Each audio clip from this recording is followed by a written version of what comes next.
আসলে একজন সরকারি কর্মকর্তা হিসেবে আমরা we are paid by people of Bangladesh. আমরা কখনোই বাংলাদেশ সরকারের বাংলাদেশের কোনো জনগণের বিরুদ্ধে আমরা কখনো খারাপ ব্যবহার করতে পারি না এবং আমরা গভর্নমেন্ট সার্ভেন্ট। আসলে সত্যিকার অর্থে আমি কারোর সাথে এরকম রূঢ় ব্যবহার করিনি।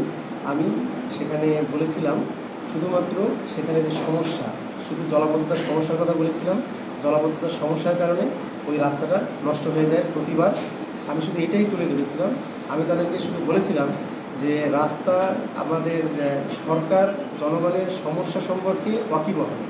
এই জন্য সরকার ওই রাস্তাটাকে সংস্কার করার জন্য দরপত্র আহ্বান করেছে এবং এই দরপত্র অনুযায়ী 1 সেপ্টেম্বর 2026 তারিখ থেকে ঠিকাদারের কাজ করার কথা।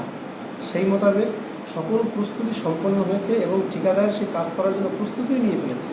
আমি তাদেরকে বলেছিলাম যে ওখানে যে রাস্তার পাশে যে দোকানপাটগুলি আছে, এই দোকানপাটগুলির কারণে ওই রাস্তায় জলাবদ্ধতা দেখা দেয় এবং জলাবদ্ধতার কারণে রাস্তাটা প্রতিবার নষ্ট হয়। আমি বলেছিলাম যে আপনাদের জনগণের ভিতরে সেই অ্যাওয়ারনেস গ্রো করা উচিত যে এই যাদের কারণে রাস্তায় জলাবদ্ধতা হয় এবং রাস্তাটা নষ্ট হয় তাদের বিরুদ্ধে প্রতিবাদ করে এবং তাদের বিরুদ্ধে মানববন্ধন করে।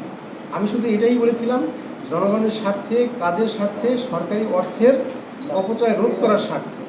এখানে কতিপয় ব্যক্তি আমার বক্তব্য বিকৃত করে প্রচার করেছে এবং বক্তব্যগুলো কেটে এমনভাবে প্রচার করেছে যে আমাকে জনগণের বিপক্ষে উপস্থাপন করেছে, যেটা আসলে আমার ধারণা, আমার বিশ্বাসের সাথে যায় না।